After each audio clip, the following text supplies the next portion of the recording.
Hey lovely people, thank you so much for joining me in this video, and I am sharing with you a story that I had long time ago. I don't even know who said the story to me, but it's a very vivid memory of mine, and I will share with you the lesson after I finish the story. So a young lady was just walking alone at night. I don't know what she was doing, I don't know where she was from, but she was alone at night walking, and one of her paths led her down a dark alley. So she just walked that alley like normal. She just walked down that alley and just came up to the other side, and I believe she arrived at home. Then another girl used the same alley, but unfortunately she did not make it to the end of the alley. She was ambushed. Okay, so the person who ambushed the second girl was caught, and he gave his testimony, he gave his point of view, his perspective. So from his perspective, I'm just trying to brief the entire story. From his perspective, the first girl, he was there, he saw both girls. Okay, he saw both. He did not just arrive for the second girl or something.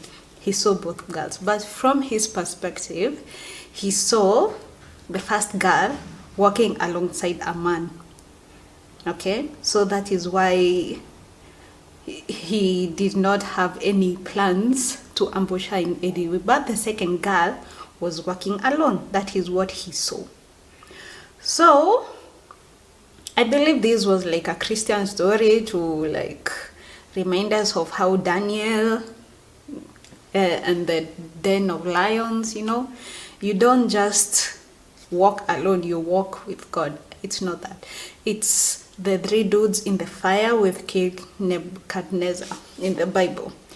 It was similar incident, where there is an invisible person walking alongside you. So this story just came to me when I was just, walking along, just enjoying nature and all that, because it was getting dark and I was nowhere near home, but it was okay.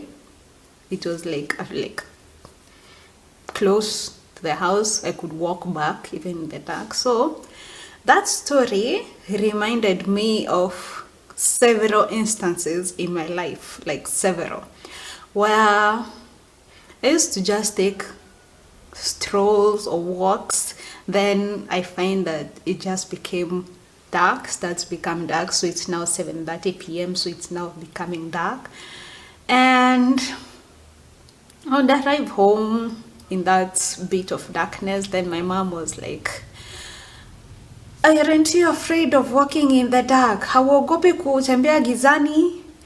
Then I'm wondering, I do not feel that fear of walking in the dark, because why should you be afraid of walking in the dark? Okay, hear me out. Okay, first of all, if you walk in the fear that somebody will just ambush you in the dark, you will 90% chance you might get ambushed in the dark. Law of attraction. But if you walk with the certainty of, I am a good person, people don't just attack good people out of no reason, I do not feel fear, maybe a little bit of fear, but that's okay, that's just my brain trying to keep me safe. But overall, I feel like 10% fear, 9% not fear. So all those instances where I arrived home past 7 p.m., which is like dark hours. Yeah, there was even an instant where I arrived home at 10:30 p.m. Yes, and my mom was like, Why do you arrive in the darkness? Aren't you afraid? So I kept asking myself, why is she insisting that I should feel fear? Why is she insisting her perspective of fear? There is fact in fear, okay? She's like telling me to be more alert about my timing, about my arriving home. You know, you work your time backwards. If you want to arrive at 7:30, you have to wake up early, you have to take that public transport earlier, you know. But I was never afraid of walking in the dark, because I know, first of all, I do not feel that type of fear where I'll just attract all manners of wrong people. And two, I just knew that God will always protect me, like knew. You cannot explain how you know that you're going to be protected. And yeah, try to explain that to your mom, who keeps on insisting that you should be afraid for yourself and all black girls your age. Mothers. Anyway, that was like the lesson of the story.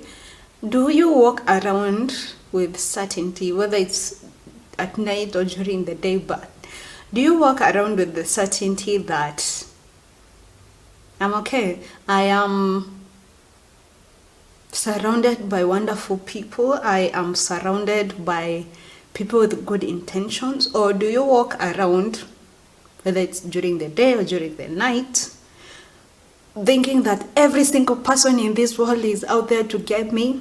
Every single person in this world is not to be trusted. Those are two different perspectives. Yes, that is all they are, perspectives. And both of them are true, by the way. There's no like right or wrong. Both of them are true, by the way. But do you focus on the good that is in this world? Do you focus on the fact that there are good people around you in the world? Or do you focus on the fact that there are bad people in the world? Because my story was not focusing on the fact that there was a bad person waiting for both girls in the dark alley. I focused on the fact that the first girl focused on her own belief, strong knowing that she is protected at all costs, at all times. Not just I wear this protection every time I walk at night only. She is protected at all times, and she's in safe hands in God's protection at all times. So whether you take this as a religious story or not, is still, at the end of the day, you still have to understand several of these lessons that I'm trying to point out. So how do you walk, can I say, with yourself? How do you walk around out with, how do you walk? Do you walk in fear, or do you walk in certainty that, first of all, I am protected no matter where I go or who I'm around or what I do? Do you walk around knowing that, okay, now jumping to my story, do you walk around with the knowing that people are here with good intentions? Or do you walk around knowing that people have the illest of intentions and are here to hurt you? The other lesson is, do you allow other people's fearful perspectives to rule over your own perspectives of, I am safe, I am always protected, and I am always surrounded by people with good intentions? Do you allow them to overrule your perspectives, or do you say, I see their perspectives, I see my perspective, and I choose my own perspective, irregardless of who it is to you, or what they say, or how they say it to you? So it has been a wonderful journey down memory lane, and I believe that Even as you listen to this story over and over again, if you want to, you'll find another lesson in there.